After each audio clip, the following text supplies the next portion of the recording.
ভেঙে শুয়ে আছো? আরে বাইরে বাচ্চারা কি সুন্দর কাপড় দিয়ে ঘর তৈরি করেছে, আর তার মধ্যে প্রদীপ জ্বালিয়ে ঘর আলোকিত করেছে।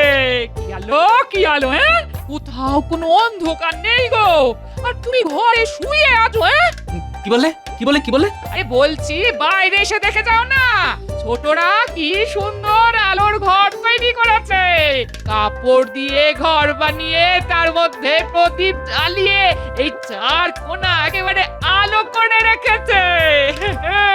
এসে দেখে যাও একবার। চার কোণা একেবারে আলো করে রেখেছে কাপড়ের ঘরে প্রদীপ জ্বালিয়ে। সত্যি তার আছে নাকি?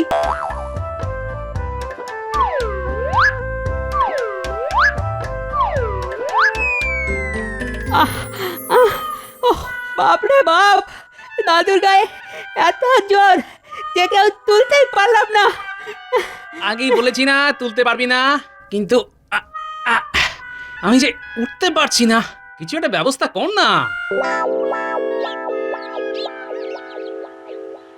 আমি জানতাম কিছু একটা বাঁধ হবে।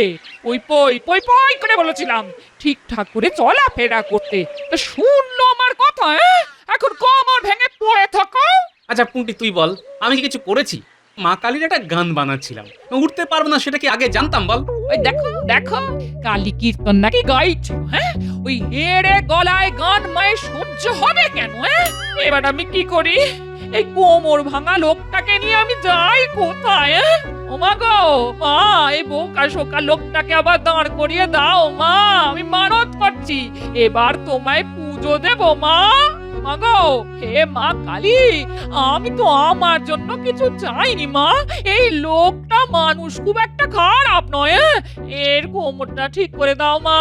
মাগো মাগো তুমি শুনলে তো, আমার গলায় গান শুনেই যদি তোমার রাগ হয়ে যায়, তবে একটাই মানত করতে পারি মা, আর গান গাইবো না। কি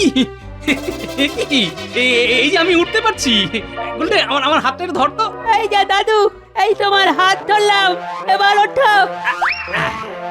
দেখলি, যেই মা মুখ তুলে চেয়েছে অমনি মুখে বাক্যি শুরু হয়ে গেছে। যাব উঠলাম আমি, আর তার জন্য মানত করলে তুমি কালী পুজো করবে? আরে কালী পুজোর ঝক্কি ঝামেলা কত তা জানো? যতই ঝক্কি থাকুক, একবার যখন মানত করেছি তখন পুজো আমি করবই। তা দেখি তুমি কি করে আটকাও। এই রে, তোর আবার কোমরে ব্যথা শুরু হলো। বাপরে বাপ, পুজো হবে না মানে নিশ্চয়ই হবে, 1000 বার হবে, কিন্তু এত খরচ কোথা থেকে জোগাড় হবে আমি তো ভেবেই পাচ্ছি না। মায়ের পুজোর খরচ মা নিজেই জোটাবেন, দেখে নিও।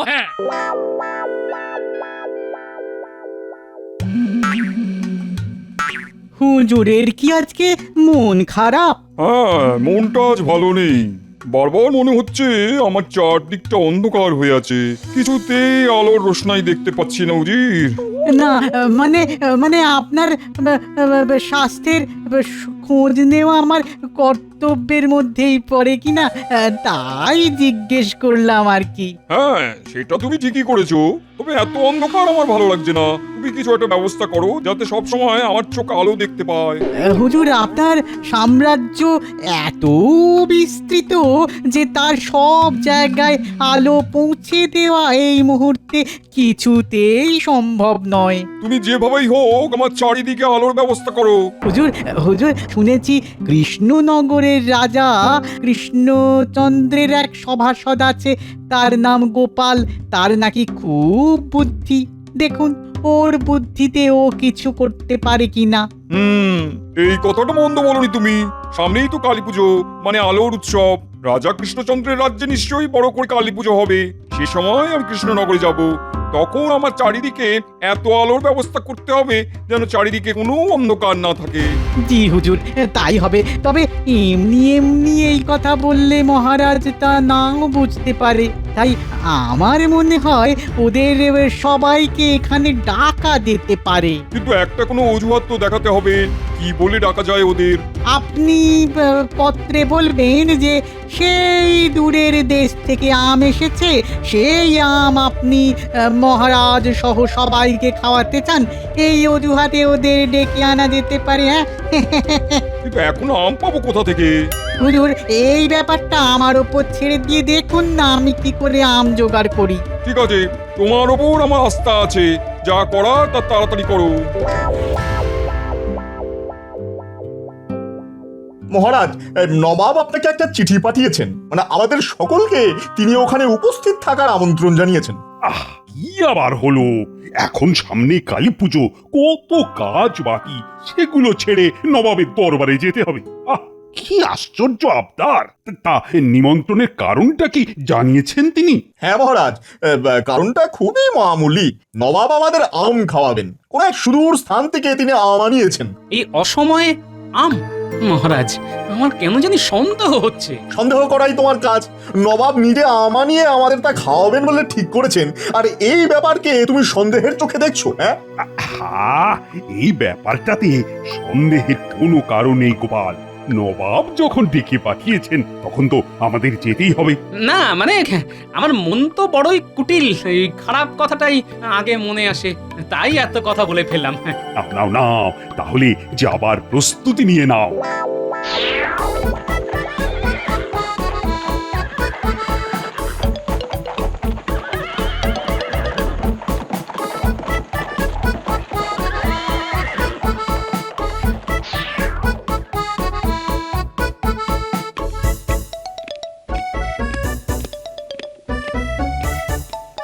কৃষ্ণচন্দ্র, আমার দরবারে তোমাকে স্বাগত। আসার সময় কোনো অসুবিধা হয়নি তো? না না না না না না, অসুবিধে হবে কেন? আপনি ডেকেছেন, এটা তো আমাদের সৌভাগ্য। তা বলুন বলুন, আপনার কোন কাজে লাগতে পারি? আমি কি তোমাকে কাজের জন্য ডেকেছি নাকি? না না না না না, সেটা কখনোই মনে করবে না। তোমাকে আম খাওয়ানোর জন্যই ডেকেছি। কে বলবে কেমন লাগলো? তা তোমার সঙ্গে দেখছি গোপালও এসেছে, ভালোই হলো। খাওয়া দাওয়ার পর না হয় বিস্তৃত কথা হবে। সেটাই ভালো, আপনার জোগাড় করা আম খেয়ে তারপর কথাবার্তা হোক। উজির, ওদের খাওয়া দাওয়ার ব্যবস্থা করে ফেলো।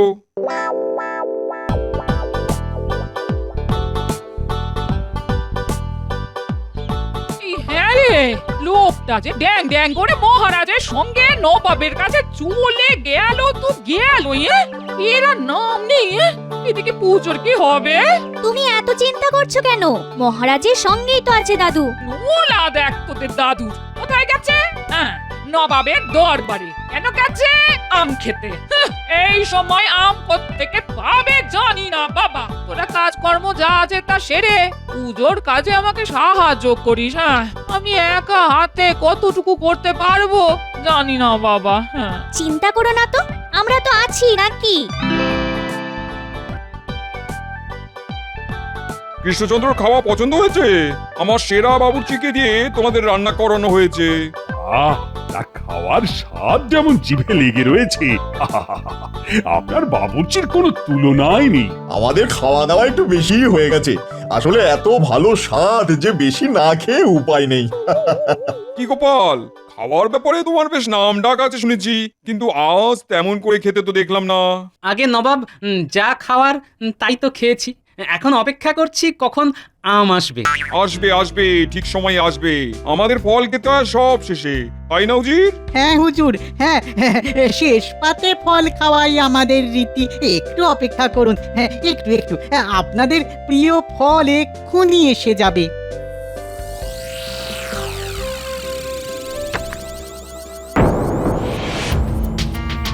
এই তো এই তো এই তো এই তো আম এসে গেছে। আপনারা আপনারা খুব তৃপ্তি করে খান, যত খুশি খান। কি এ তো আম নয়, আম সত্য। এটা খাওয়ার জন্যই এত দূর এলাম।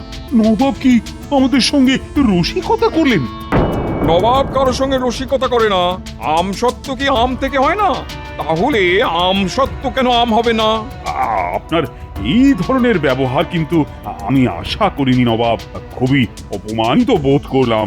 নিমন্ত্রণ করে আদর সহযোগে খাওয়ালাম, তাতে তুমি অপমানিত বোধ করলে? আর আমি, আমার অপমান হলো না? আমি তোমার ব্যবহারে বড়ই বিরক্ত হয়েছি। খাওয়া হয়ে গেলে তোমরা আমার সভাঘরে চলে এসো, এ ব্যাপারে আলোচনা আছে।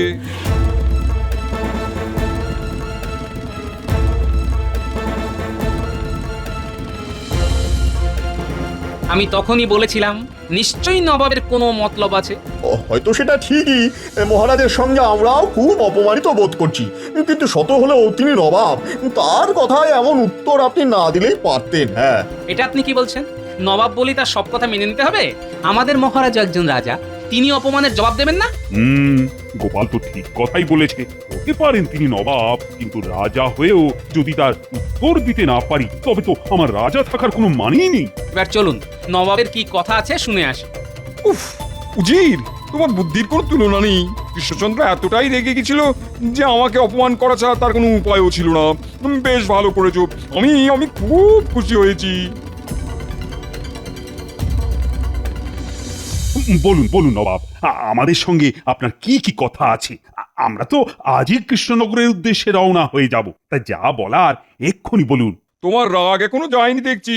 তা ভালো ভালো, শোনো কৃষ্ণচন্দ্র, তোমার ওপরে আমারও রাগ হয়েছে। আপনার রাগ ভাঙাবার জন্য আমরা কি করতে পারি হুজুর? উজির, আমি কি চাইছি সেটা ওদের বলে দাও।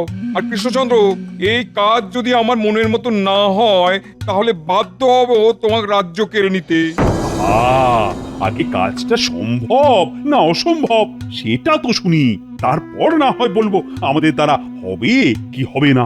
নবাব কখনো কারোর মুখে না শুনতে অভ্যস্ত নন, তাই হয় কাজ হাসিল, নয় রাজ্য নবাবের দখলে চলে যাবে। বুঝেছেন মহারাজ? আসলে আমার চারিদিকে আমি আলো দেখতে চাই, যাতে চার কোণেতেই আলো থাকে। সামনে আলোর উৎসব, আমি সেদিন কৃষ্ণনগরে যাব। আমি দেখতে চাই সেদিন যেন চারিপাশ আলোয় আলোয় ভরে থাকে, চারিদিকের কোনো কোণায় যেন এতটুকু অন্ধকার না থাকে।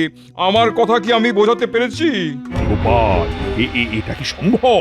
কাজটা কঠিন কিন্তু অসম্ভব নয়, এটুকু আমি বলতে পারি। আর তুমি যখন বলেছো তখন আমার কোনো চিন্তাই নেই। নবাব, আমাদের এই কাজ করতে কোনো অসুবিধে হবে না। আপনি কালী পুজোর রাতে কৃষ্ণনগরে আসুন, আপনার চারিদিক গোপাল একেবারে আলোয় ভরিয়ে দেবে। ইহুদি, গোপাল যা বলছে তাও পারবে বলে মনে হচ্ছে। আমার মনে হয় পারবে না। এটা শুধু কঠিন কাজ নয়, এটা অসম্ভব, অসম্ভব। বলছে যখন তখন একটা সুযোগ দেওয়াই যেতে পারে। আচ্ছা কৃষ্ণচন্দ্র, তাহলে দেখা হবে কালী পুজোর রাতে কৃষ্ণনগরে, ঠিক আছে?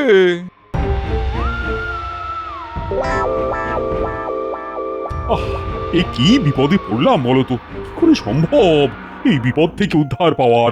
মহারাজ, গোপালের কি দরকার ছিল গায়ে পড়ে নবাবের আবদারে রাজি হওয়ার? তাহলে কি আপনি চাইছেন যে নবাব আমাদের রাজ্যের দখল দিয়ে নিক? আমি কি একবারও এই কথাটা বলেছি মহারাজ? আর কি বলতে চেয়েছিলে? তোমার কি ধারণা হয়েছে নবাব এই রাজ্য দখল করে নিলে তোমায় তার উজির করে দেবে? মহারাজ, রাজ্যটা বোধহয় চলেই গেছে। এই অসম্ভব কাজটা গোপাল কেমন করে সামলাবে আমি বুঝতে পারছি না। আমারও মনে হয় তোমার মন্ত্রিত্বটাও চলে গেছে। মানে রাজ্যটাই যখন নেই, যখন রাজাই নেই, আর রাজাই যদি না থাকে তখন মন্ত্রী বা থাকবে কোত্থেকে? আসলে কি জানেন মহারাজ, রাজ্যটাকে তো খুব ভালোবাসি, সেটা চলে গেলে খুবই কষ্ট পাবো। তার উপরে গোপাল এই কাজের দায়িত্ব নিয়েছে শুনে আরো ভয় পেয়ে গেছি। আমি হলে রাজ্যের সর্বত্র আলো জ্বালিয়ে দিতাম, কিন্তু গোপালের হালচাল দেখে মনে হচ্ছে এই ব্যাপারে ওর কোনো হেলদোলি নেই, যেন রাজ্যটা চলে গেলে ও খুব নিশ্চিন্ত হয়। মহারাজ, আমাকে একবার বেরোতে হবে, হাতে অনেক কাজ। নবাবকে একটা ভেলকি দেখাতে হবে তো। কখন থেকে শুয়ে আছো? আরে বাইরে বাচ্চারা কি সুন্দর কাপড় দিয়ে ঘর তৈরি করেছে, আর তার মধ্যে প্রদীপ জ্বালিয়ে ঘর আলোকিত করেছে। কি আলো কোথাও কোনো অন্ধকার নেই গো, আর তুমি ঘরে শুয়ে আছো। কি বলে কি বলে কি বলে? আরে বলছি বাইরে এসে দেখে যাও না, ছোটরা কি সুন্দর আলোর ঘর তৈরি করেছে। কাপড় দিয়ে ঘর বানিয়ে তার মধ্যে প্রদীপ জ্বালিয়ে এই চার কোণা একেবারে আলো করে রেখেছে। এসে দেখে যাও একবার। চার কোণা একেবারে আলো করে রেখেছে কাপড়ের ঘরে প্রদীপ জ্বালিয়ে।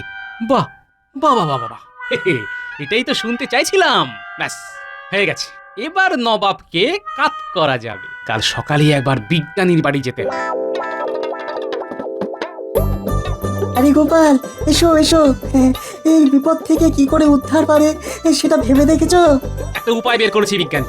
আচ্ছা, তুমি কি এমন কুপি তৈরি করে দিতে পারবে যা অনেকক্ষণ ধরে জ্বলে। এ আবার এমন কি ব্যাপার? কুপির পাত্রে প্রচুর মোম জমিয়ে তার মধ্যে বড় সলতে পাকিয়ে ওপরে পরিমাণ মতো তেল রাখলেই কুপি অনেকক্ষণ পর্যন্ত জ্বলবে। হ্যাঁ, তাই কুপি দিয়ে তুমি সারা রাজ্য আলোকিত করবে? আমার আমার কেমন জানি সন্দেহ হচ্ছে।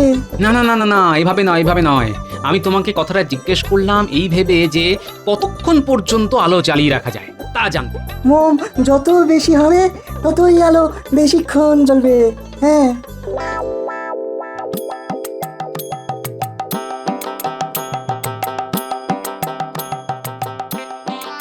শোন, তোরা যেভাবে প্রদীপ বানিয়েছিলি সেভাবেই বেশি মোম দিয়ে কুপি বানা। ভিতরে ঠেসে মোম দিবি আর তার ভিতরে বড় করে সলতে পাকিয়ে রাখ। কুপির ওপরে তেল রাখবি। তারপর একটা মোটা কাপড়ের ঘর বানিয়ে তার প্রতিটি কোণায় সেই কুপি রাখবি। দেখবি 4 কোণার প্রতিটি কোণায় যেন আলো সমানভাবে যায়। বুঝলি? আমি চট করে রাজবাড়ি থেকে আসছি, সন্ধ্যায় কিন্তু নবাব আসতে পারে।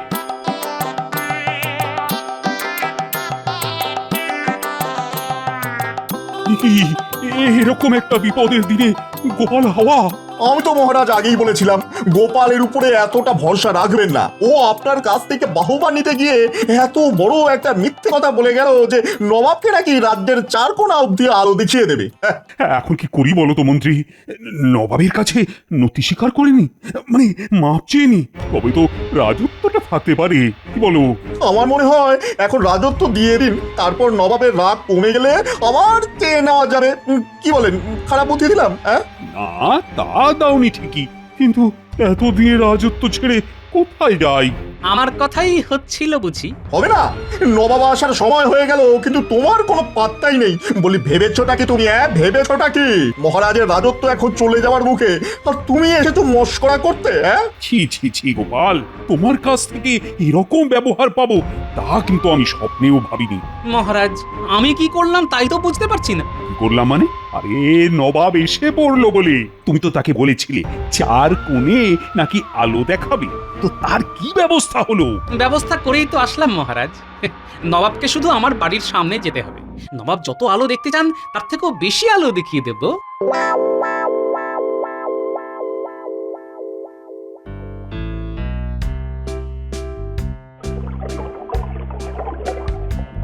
আজ কালী পুজো, কোথায় মায়ের কাজ করব না ওনার সলতে পাকাতে হচ্ছে, সলতে পাকাতে হচ্ছে। হ্যাঁ, একেই বলে কপাল। আজ নাকি নবাব আসছেন এখানে আমাদের আলোর ঘর দেখতে, আর তুমি দাদুর উপর রাগ করছো? না, রাগ করবো না। হ্যাঁ, একেবারে গলায় মালা দিয়ে পুজো করবো। হ্যাঁ, তোদের দাদুকে আমি হাড়ে হাড়ে চিনি। হ্যাঁ,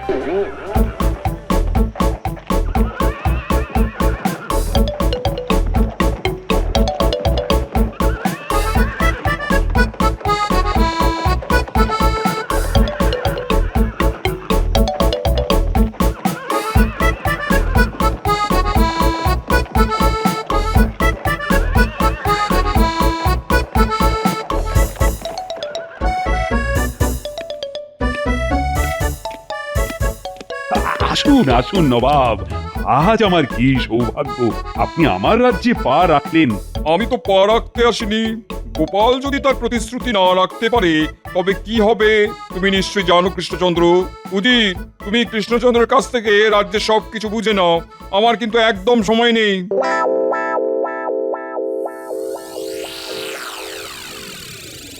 ও মা, কি সুন্দর লাগছে! দাদু এক্ষুনি হয়তো চলে আসবে, নবাবকেও সঙ্গে নিয়ে আসবে। নবাব খুব মজা পাবে এত আলো দেখে। নবাব আসবে না চাই, ও তোর দাদুর কাজ না করার ছুতো। হ্যাঁ, আমি লোকটাকে চিনি না, ফাঁকিবাজের চূড়ান্ত। তাহলে কৃষ্ণচন্দ্র, তোমার রাজ্য যে আমি নিয়ে নিলাম? না না, তুমি আমাকে দিয়ে দিলে, সেটার দলিল উজির আগে থেকেই তৈরি করে রেখেছে। তুমি শুধু একটা সই করে দেবে, সাক্ষী থাকবে আমার তরফ থেকে উজির আর তোমার তরফ থেকে গোপাল। কি উজি, তাই তো? বাহ নবাব বাহাদুর, মন্ত্রীকে বাদ দিয়ে এইসব কাজ হয় নাকি? সাক্ষী হিসেবে আমাকে রাখবেন না? মন্ত্রী মশাই, আপনিও চলুন না, নবাবকে যে আলো দেখাবো বলে ঠিক করেছি তা আপনিও দেখবেন। সেই আলোর সাক্ষী না হয় আপনিও থাকলেন। হ্যাঁ মন্ত্রী, হ্যাঁ, গোপাল যখন বলছে তখন নিশ্চয়ই তোমারও সেখানে থাকা উচিত। অন্তত আমিও তাই মনে করি। হ্যাঁ, তাড়াতাড়ি কাজটা করে ফেলি, আমার হাতে একদমই সময় নেই।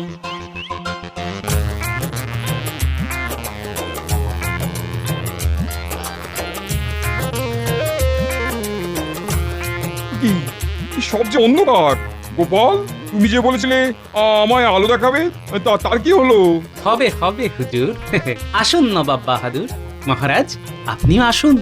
চারিদিকে কিভাবে আলো করতে হয় সেটা নিজের চোখে দেখে যান। এই ঘরে প্রবেশ না করলে আপনি তো বুঝতে পারবেন না নবাব বাহাদুর। ঠিক আছে, আমি ঘরে ঢুকছি।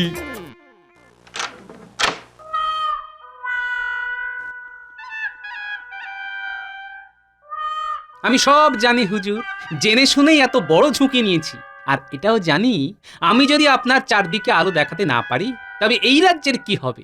হ্যাঁ, আলো দেখতে পাচ্ছি ঠিকই, কিন্তু আমি তো এই আলো দেখতে চাইনি। রাজ্যের চার ধারে আলো জ্বলে থাকবে সেটাই দেখতে চেয়েছিলাম। এটা তো তুমি আমায় ঠকালে গোপাল। এটা জোচ্চুরি। কৃষ্ণচন্দ্র, এই ধাপ্পাবাজিতে কিন্তু আমি অত্যন্ত ক্ষুব্ধ হয়েছি। আমরাও আপনার দরবারে আম খেতে গিয়েছিলাম, কিন্তু খেয়ে আসলাম আমসত্ত্ব। মনে পড়ে হুজুর, তখন আপনি বলেছিলেন আমসত্ত্ব কি আম নয়? আমিও আপনাকে বলছি, এই ঘরে কি চারটে দিক নেই?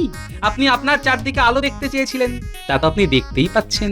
কি পাচ্ছেন না হুজুর? হুজুর, হুজুর, এটা গোপাল একেবারে ধাপ্পা মারলো। আমাদের এই রাজ্য নিয়ে নিতে আর বিলম্ব করা উচিত হবে না। চক্রাওজি, তোমার প্রতি আজ এত বড় মানহানি আমার হলো। লোকে যে বলে গোপালের অসাধ্য কিছু নেই, সেটা আবার প্রমাণিত হলো। সাবাস সাবাস গোপাল, বুদ্ধিতে তোমার সমতুল্য আর পেলাম না। এই নাও কৃষ্ণচন্দ্র, আমার দেওয়া উপহার। এখানে 100 নবাবী মোহর আছে। এই মোহর আমার পাওয়া নয়, গোপালের পাওয়া উচিত। সঙ্গে আমিও আমার এই রত্নহার গোপালকেই দিলাম।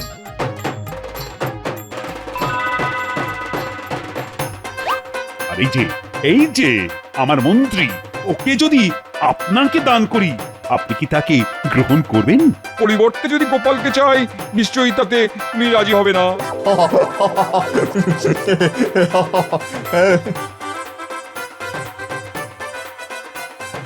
এই কে কোথায় আছিস রে? দেখ দেখ কত বাজে নিয়ে এসেছি। তোর আনন্দ কর, আমি দেখি। চল চল, এবার বড় মায়ের পুজোটা সেরে আসি। হ্যাঁ, জয় মা, জয় মা, জয় মা।